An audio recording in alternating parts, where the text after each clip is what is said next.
saya Dewi Gusmarati dan ketiga anggota kelompok saya yaitu Tasya Nur Azizah, Alvina Damayanti, dan juga Fauzan.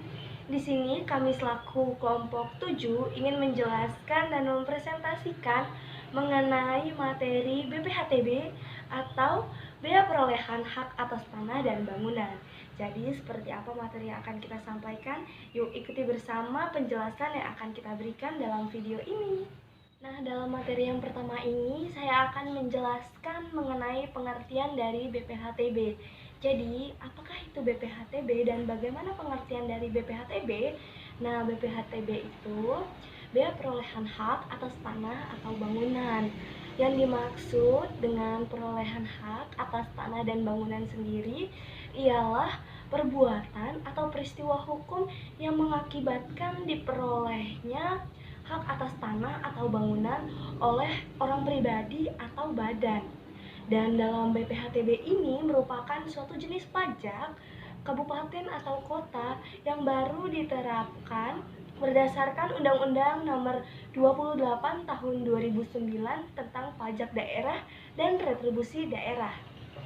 Lalu, di sini saya juga akan menjelaskan mengenai objek pajak dari BPHTB.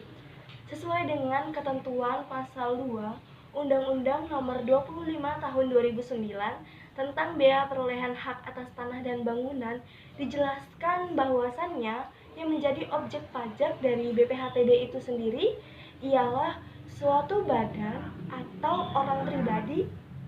Saya Alvina Damayanti. Di sini saya akan melanjutkan materi mengenai objek pajak BPHTB yang sebelumnya sudah dijelaskan oleh Mbak Dwi Gusmarati.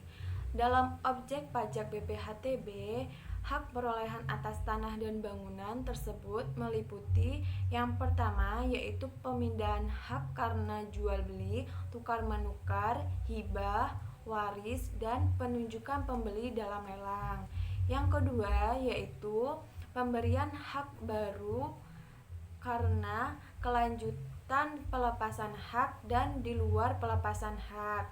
Selanjutnya, hak atas tanah yang dimaksud dalam Undang-Undang Nomor 28 Tahun 2009 tentang BPHTB meliputi yang pertama hak milik, yang kedua yaitu hak guna usaha, yang ketiga yaitu hak guna bangunan, yang keempat yaitu hak pakai, yang kelima yaitu hak atas satuan rumah susun, dan yang terakhir yaitu hak pengelolaan. Selanjutnya, saya akan menjelaskan tentang pembayaran pajak BPHTB. Dalam pasal 10 Undang-Undang BPHTB dijelaskan bahwa wajib pajak wajib membayarkan pajak yang terutang dengan tidak mendasarkan pada ketetapan pajak. Pajak terutang dibayarkan ke kas negara melalui kantor pos atau bank badan usaha milik negara atau tempat pembayaran lainnya yang sudah disetujui oleh Menteri dengan surat setoran BPHTB. Yang selanjutnya yaitu D. Dasar pengenaan tarif BPHTB. Dasar pengenaan tarif BPHTB adalah nilai perolehan objek pajak atau NPOP dalam hal pengenaan BPHTB. Pasal 6 Undang-Undang BPHTB menjelaskan bahwa nilai perolehan objek pajak sebagaimana dimaksud di atas antara lain adalah NPOP dalam hal A. Jual beli adalah harga transaksi, B. Tukar menukar adalah nilai pasar, C. Hibah adalah nilai pasar, D. Hibah wasiat adalah nilai pasar, E. Wasiat adalah nilai pasar, dan seterusnya. Ketentuan pidana dan penyidikan BPHTB.